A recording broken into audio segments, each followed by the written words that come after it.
June 26వ తారీఖున సందర్భంగా ఈ రోజున సూలూరుపేటలో మన యొక్క కాలేజ్ స్టూడెంట్స్ ద్వారా మన సెబ్ అధికారులు మరియు సూలూరుపేట పోలీస్ సిబ్బంది అందరం కలిసి ఈరోజు డ్రగ్ డే సందర్భంగా ర్యాలీ ఏర్పాటు చేసి మన బస్టాండ్ సెంటర్ వద్ద మానవహారం ఏర్పాటు చేసుకోవడం జరిగింది. దీని యొక్క ముఖ్య ఉద్దేశం మన యొక్క రానున్న జనరేషన్ డ్రగ్గుల బారిన పడకుండా వాళ్ళ అవేర్నెస్ కలిగించేదానికోసం, అలాగే స్టూడెంట్స్లో చైతన్యం తీసుకొచ్చి వాళ్ళు 10 మందికి ఆదర్శంగా ఉంటారని చెప్పి, అలాగే వాళ్ళ జీవితాల్లో కూడా మార్పు తీసుకొస్తారని చెప్పి ముఖ్యంగా వాళ్ళని ఇన్వాల్వ్ చేయాలన్న ఉద్దేశంతో ఈ కార్యక్రమం ఏర్పాటు చేయడం జరిగింది.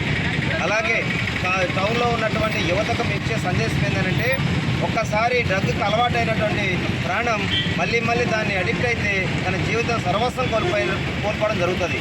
అలాగే డ్రగ్స్ కేసులో, గాంజాయి కేసులో ఇరుక్కున్నటువంటి వ్యక్తులపై చట్ట ప్రకారం సస్పెక్ట్ షీట్లను ఓపెన్ చేస్తున్నాం. అలాగే నాన్ బెయిలబుల్ కేసులు కట్టి జైలు పంపిస్తున్నాం. కావున తన జీవితాలను నాశనం చేసుకోవద్దు.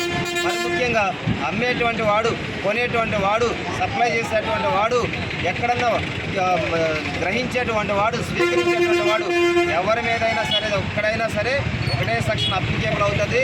వాళ్ళందరూ చట్ట ప్రకారం శిక్షించి జైలు పాలు చేయడం జరుగుతుంది. కాబట్టి మీ జీవితాలను అంధకారంలో వేసుకోవద్దు.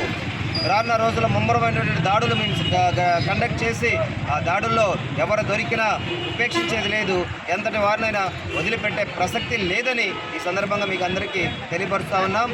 ఈరోజు ఈ యొక్క కార్యక్రమానికి విచ్చేసినటువంటి మీడియా సోదరులు కానీ, మిగతా మా యొక్క కాలేజ్ స్టూడెంట్స్ కానీ, ప్రజలు కానీ అందరికీ మరొకసారి యాంటీ డ్రగ్ డే సందర్భంగా డ్రగ్స్ జోలికి కానీ ఎక్కడైనా చిన్నపాటి ఇన్ఫర్మేషన్ వచ్చినా పోలీసుల వారికి, సిబ్ వారికి ఇన్ఫర్మేషన్ పాస్ చేసి ఈ యొక్క డ్రగ్ రహిత ప్రాంతంగా మన సూలూరుపేట ఉంచుకుందామని చెప్పేసి మీ అందరికీ తెలియపరుస్తూ ఉన్నాం. ఈ కార్యక్రమానికి ఇచ్చేసిన అందరికీ ప్రత్యేక ధన్యవాదాలు తెలియపరుచుకుంటూ ముగిస్తున్నాం. Thank you.